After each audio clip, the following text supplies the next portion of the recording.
All right, let's dive into the romance of the Three Kingdoms. We're on chapter 3 today. Ooh, things are getting interesting. They really are. We're starting to see the Han Dynasty crumble. Yeah, power struggles, eunuchs, the whole empire's on edge. Exactly. And even if you don't know much about Chinese history, this chapter is going to grab you. It's all about ambition, betrayal. Yeah. You know, the stuff of great stories. It's like watching human nature under a microscope. All the pressure, the alliances shifting, good intentions going out the window. Totally. So picture this.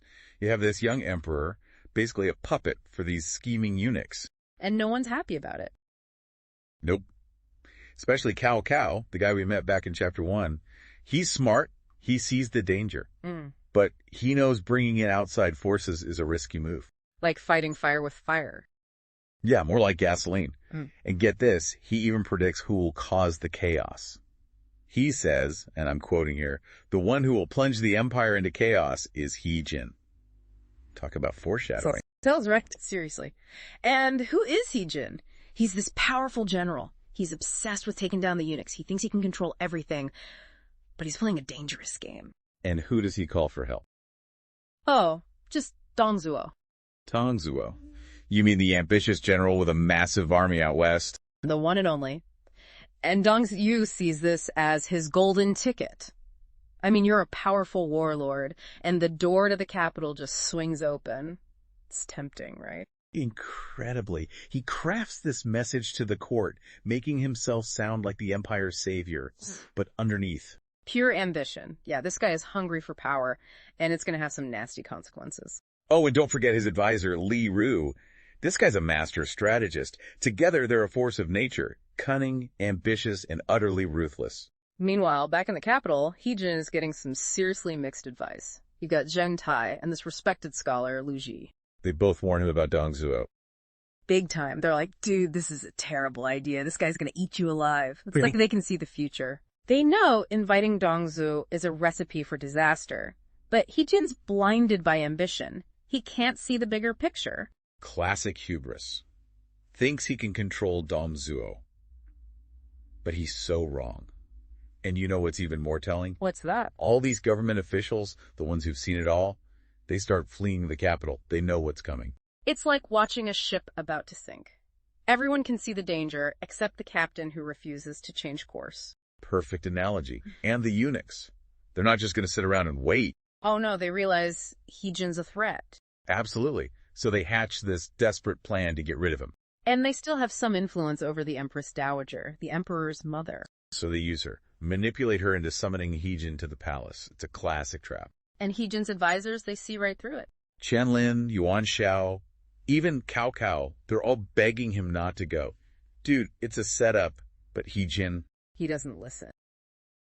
Nope, he thinks he's invincible, walks right into the palace. And it's a massacre. The eunuchs, they're terrified, desperate, they ambush him. Yeah, it's a bloodbath. They hack him to pieces. It's brutal. The text really lays it out. They want to show how high the stakes are in this power struggle. It's life or death. Absolutely. And Heen's death throws the capital into chaos. Total pandemonium. Yuan Shao and his brother, Yuan Shu, they go ballistic. They lead this bloody purge of the eunuchs. Anyone even connected to them is slaughtered. It's a scene of utter carnage. And in the middle of it all, the young emperor and his little brother, caught in the crossfire. They barely escape, flee the palace with a few loyal attendants, but they're alone. Vulnerable. They're just kids, caught in the middle of a grown-up game with deadly consequences. And that's where we get that powerful image. The emperor and his brother, lost and alone, following fireflies in the dark. It's heartbreaking. And it sets the stage for Dongzuo's grand entrance. Remember, he's still on his way to the capital. And now, with the emperor vulnerable, the city in chaos. He's about to seize control. Last time we left the emperor and his little brother following fireflies. Talk about a cliffhanger. 2 kids, the fate of an empire. It really makes you think, huh? It does. You realize these weren't just political games. Real people got caught in the middle of all this. Yeah, the human cost of these power struggles. So they're out there, lost and alone. But they get lucky. They find this farmer, Kui Yi. Just an ordinary guy, not some powerful official. Right, just trying to get by. But he knows this is serious. Takes them in, gives them food, shelter, protects them. A little bit of light in all that darkness. It makes you wonder, what if they hadn't found him? Would they have made it? Would history be different? That's the thing about history, right? These small events, chance meetings. It's all connected. Fate, maybe. So, the Emperor's safe for now. But the capital's still a mess.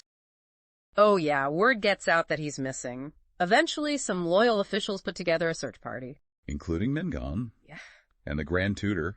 Guang Yan. Grand Tutor. That's a big deal. Top ranks of the Han government, these guys have a real pull. So they find the Emperor at Kui's farm. What a reunion that must have been. Tears, relief, joy. Seeing him safe must have felt like a miracle. A sign of hope, maybe? Like the Empire had a chance to recover. But wait a second. What? Dongzuo. He's still out there, marching towards the capital with his army. And he's not coming to play nice. No way! He sees opportunity. He's not going to let a little thing like a rescue stop him. You got it. Dongzuo arrives, puts on this act, all respectful, bowing low. But you can't hide the wolf forever. Nope, his true colors come out. So what's his first move? He takes over He Jin's troops. Ah, He Jin, the guy who called him in the first place. Conveniently out of the picture. Exactly. Dongzuo grabs those troops, strengthens his position. Like a game of chess. Huh. Every move calculated. Exactly. And it doesn't stop there. He starts flexing, intimidating the court, acting more like a conqueror. And I bet people are realizing they were fooled. Totally. They're terrified of him. They know he's ruthless. What's he after then? What's the end game? Well, he has this chat with Li Ru, his advisor. Oh. Yeah, he lays it all out. He wants to get rid of the Emperor, replace him with his younger brother. Wow, that's bold. Dangerous. For sure. Thinks the younger brother will be easier to control. I can't imagine that's going to go over well. Well, Dongzuo is feeling confident. He's got the army, the ruthlessness. Starting to think he's invincible. So how's he going to pull this off? Just walk in and announce he's taken over? Not exactly. He tries to be subtle at first. He throws this big banquet, invites all the officials, fancy food, you know. But the tension must have been thick.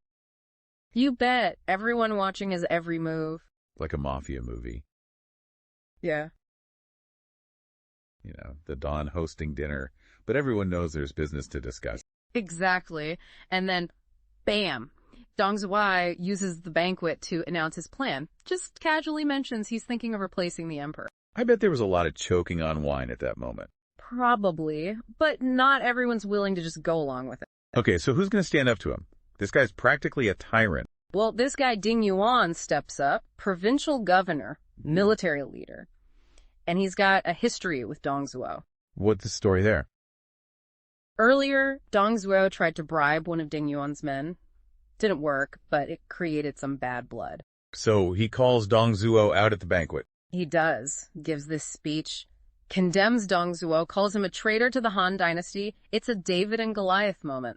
Wow, that's brave. The whole room goes silent. Everyone waits to see what Dongzuo will do. I'm on the edge of my seat here. This is intense. And Dongzuo loses it. Furious, slams his fist down, threatens to kill Ding Yuan right there. So do they fight? Almost. They both draw their swords. But Li Ru, Dongzuo's advisor, he steps in, calms things down, suggests they postpone the discussion, you know, for a more diplomatic occasion. Smart move, lets everyone cool off. But it also means the fight isn't over. You're right. And this is where another key player enters, Lu Bu. Lu Bu. Now that's a name that sends shivers down your spine. One of the fiercest warriors in Chinese history. The guy's a legend. And guess what? He is Ding Yuan's adopted son. No way. So during this banquet showdown, he's just standing there. Right next to Ding Yuan. Bodyguard. Imagine that. This towering figure silently challenging Dongzuo. Now that's intimidating. Bet Dongzuo wasn't too happy about that. He was wary, but also intrigued. See, Dongzuo loves powerful warriors, respects strength. And Lu Bu is strength personified. Exactly. Dongzuo becomes obsessed with him, decides he needs this guy on his side. So how's he going to win him over? Bribes? Promotions? He knows Lu Bu is loyal to Ding Yuan, needs a different approach, something more cunning. Lu Su time. The master manipulator is back. He comes up with a plan to turn Lu Bu against his own father. How's he going to do that? He knows Lu Bu is ambitious, wants power, And he also knows Lu Bu has a weakness. Horses. Beautiful horses. I'm starting to see where this is going. There's this legendary horse, the red hare, fastest, strongest horse in all of China. The red hare, I've heard of this. I can see why Lu Bu would be interested. Right. It's the ultimate prize, and Li Su uses this. He goes to Lu Bu with an offer. Betray Ding Yuan, join Dong Zhuo, and the horse is yours. Talk about a tough choice. Loyalty versus ambition. It's a classic dilemma.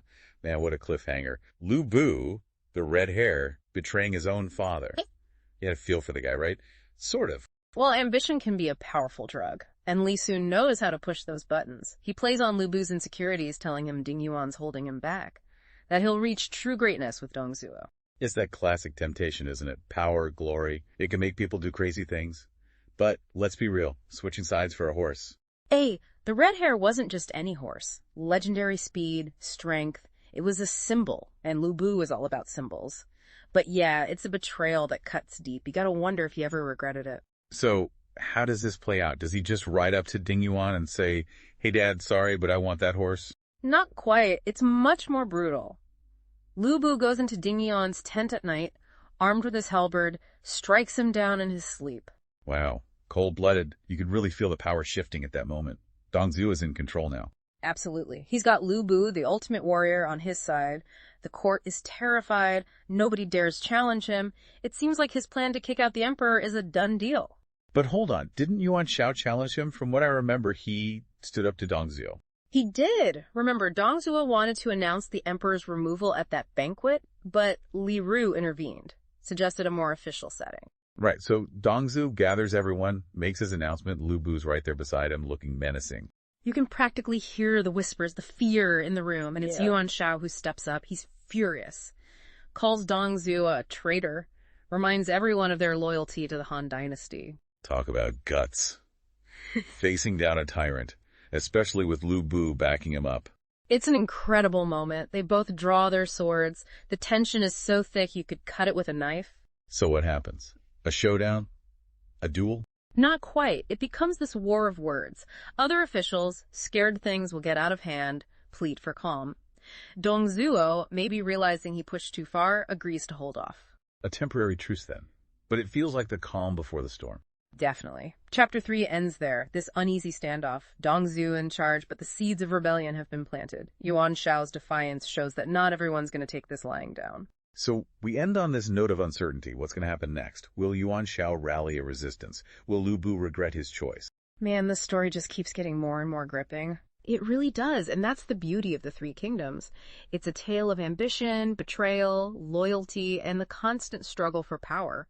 We've seen how quickly things can change, how one decision can have ripple effects throughout the empire. It's a story that keeps you on the edge of your seat. Every chapter, a new twist, a new betrayal, a new hero rising to the challenge. Exactly. It's a story that's captivated people for centuries. And it's not just about ancient China. It's about human nature, the choices we make, the consequences we face. It's a story that resonates even today. So much to unpack. So many characters, so many storylines weaving together. It can be a little overwhelming, but that's what makes it so exciting. Absolutely. And that's what we're here for, to help you navigate this epic tale, to uncover its secrets, and to appreciate its timeless themes. Well said. Thanks for joining us on this deep dive into Chapter 3 of the Romance of the Three Kingdoms. It's just the beginning of an incredible journey. We'll be back next time with more twists and turns, more battles and betrayals. Until then, keep exploring, keep questioning, and keep that thirst for knowledge burning bright. We'll see you in the next chapter.